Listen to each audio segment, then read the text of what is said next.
മൂവാറ്റുപുഴ നഗരസഭാ ടൗൺ ഹാളിന്റെ നവീകരണ പ്രവർത്തനങ്ങൾ പ്രതിസന്ധിയിലായതോടെ നിലവിൽ ജീർണാവസ്ഥയിലുള്ള കെട്ടിടവും പരിസരവും മാലിന്യ നിക്ഷേപ കേന്ദ്രമായി മാറി. വർഷാവർഷം അറ്റകുറ്റപ്പണികൾക്കായി ലക്ഷങ്ങൾ ചിലവാക്കുന്നതല്ലാതെ ടൗൺ ഹാളിന് കാര്യമായ മാറ്റമൊന്നും ഉണ്ടാകാറില്ലെന്ന് ആക്ഷേപമുണ്ട്.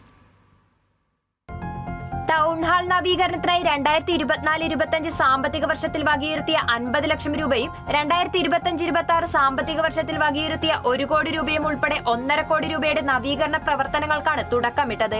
ഇതിനിടെയാണ് ടൗൺ ഹാളിന് സമീപത്തുകൂടി നഗരത്തിൽ പുതിയ പാലം പ്രഖ്യാപിച്ചത്. ടൗൺ ഹാളിന് സമീപത്തുകൂടി പാലം വരുമ്പോൾ നിലവിലെ കെട്ടിടം പൊളിച്ചു നീക്കേണ്ട അവസ്ഥ വരുമോ എന്ന ആശങ്കയാണ് നവീകരണ പ്രവർത്തനങ്ങൾ നിർത്തിവെക്കാൻ കാരണം. നിലവിൽ ഉപയോഗശൂന്യമായ ഇലക്ട്രിക് ഉപകരണങ്ങൾ, തുരുമ്പിച്ച ഫർണിച്ചറുകൾ, പഴയ വാഹന ഭാഗങ്ങൾ എന്നിവ ടൗൺ ഹാളിന് പിന്നിൽ കൂട്ടിയിട്ടിരിക്കുകയാണ്. നവീകരണം വൈകിയതോടെ ടൗൺ ഹാളിന്റെ പിൻഭാഗം പൂർണ്ണമായും നാശത്തിന്റെ വക്കിലാണെന്ന് നാട്ടുകാർ പരാതിപ്പെടുന്നു. എന്നാൽ വർഷാവർഷം അറ്റകുറ്റപ്പണികൾക്കായി ലക്ഷങ്ങൾ ചെലവാക്കുന്നതല്ലാതെ ടൗൺ ഹാളിന് കാര്യമായ മാറ്റമൊന്നും ഉണ്ടാകാറില്ലെന്നും ആക്ഷേപമുണ്ട്. അറ്റകുറ്റപ്പണികൾ നടത്തി നവീകരിക്കുന്നതിന് പകരം ഇത്രയേറെ കാലപ്പഴക്കം വന്ന കെട്ടിടം ഇനിയും ലക്ഷങ്ങൾ മുടക്കി അറ്റകുറ്റപ്പണി നടത്തി സംരക്ഷിക്കുവാൻ ശ്രമിച്ചാൽ അത് പാഴ്ചെലവാകുമെന്ന മുന്നറിയിപ്പ് ഭരണതലത്തിൽ തന്നെ ഉണ്ടായിരുന്നു. കുറച്ചു കാലങ്ങളായിട്ട് ടൗൺ ഹാളിൻ്റെ പരിസരം വളരെയധികം മോശമായിട്ട് കിടക്കുന്ന രീതിയാണുള്ളത്. പഴകി കേടുവന്ന് തുരുമ്പിച്ച വണ്ടികളും അതുപോലെ തന്നെ കുറേ കസേരകളും മേശകളും അതൊക്കെ കൊണ്ട് കൂട്ടിയിടാനുള്ള ഒരു കേന്ദ്രമായിട്ട് ഈ ടൗൺ ഹാളിൻ്റെ പരിസരം മാറിക്കൊണ്ടിരിക്കുകയാണ്. വിവാഹാവശ്യങ്ങൾ, മറ്റ് പൊതുസമ്മേളനങ്ങളൊക്കെ നടത്തുന്ന വേദിയാണ്, ഒരു സ്ഥാപനമാണ്, ഒരു ഹാളാണ് നമ്മുടെ മൂവാറ്റുപുഴ നഗരസഭയുടെ ടൗൺ ഹാൾ. ആ ടൗൺ ഹാൾ നശിപ്പിക്കാനുള്ള സംവിധാനമായിട്ടാണ് നഗരസഭ പോകുന്നത്. ശക്തമായിട്ടുള്ള പ്രതിഷേധം ജനങ്ങളുടെ ഭാഗത്തു നിന്നുണ്ടാകണം, വിവിധ രാഷ്ട്രീയ പ്രസ്ഥാനങ്ങളുടെ ഭാഗത്തു നിന്നുണ്ടാകണം, നേതൃത്വ നിരയിൽ നിന്നുണ്ടാകണം, നേതാക്കന്മാരിൽ നിന്നുണ്ടാകണം. കോൺക്രീറ്റ് തൂണുകൾക്ക് മുകളിൽ ടൗൺ ഹാൾ നിർമ്മിക്കുകയും അടിഭാഗം പൂർണ്ണമായി പാർക്കിംഗ് സൗകര്യം ഒരുക്കുകയും ചെയ്യും വിധം രൂപരേഖ തയ്യാറാക്കണമെന്നാണ് നാട്ടുകാരുടെ ആവശ്യം. ന്യൂസ് മലയാളം, കൊച്ചി.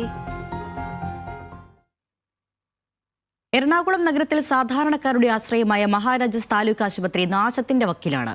മതിയായ ചികിത്സാ സൗകര്യങ്ങൾ ഇല്ലാതായതോടെ ആശുപത്രി തകർച്ചയുടെ വക്കിലെത്തിക്കഴിഞ്ഞു. പശ്ചിമ കൊച്ചിയിലെ ജനങ്ങൾ ഉൾപ്പെടെ ആശ്രയിച്ചിരുന്ന താലൂക്ക് ആശുപത്രി ഇപ്പോൾ തെരുവുനായ്ക്കളുടെ വിഹാര കേന്ദ്രമാണ്.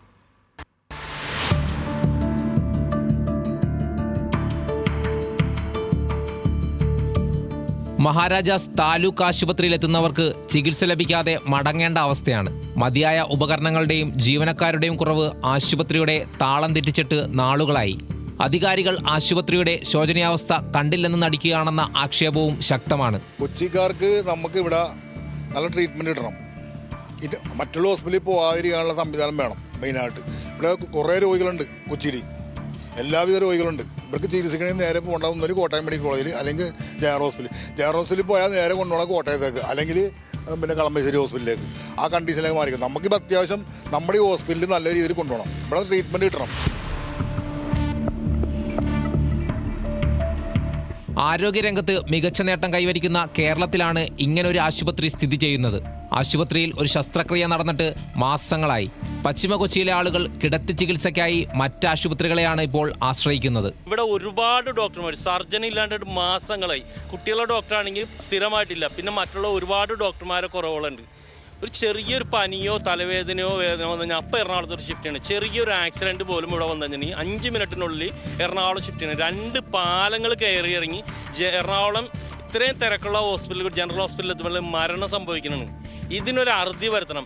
രോഗികളുടെ വരവ് കുറഞ്ഞതോടെ ആശുപത്രി പരിസരവും കാട് കയറിയ നിലയിലാണ്. തെരുവുനായ്ക്കളുടെ കേന്ദ്രമായി ആശുപത്രി മാറി. ഉപയോഗശൂന്യവും അറ്റകുറ്റപ്പണികൾ നിലച്ചതുമായ കെട്ടിടങ്ങൾ പലതും അപകട ഭീഷണിയിലുമാണ്. ന്യൂസ് മലയാളം, കൊച്ചി.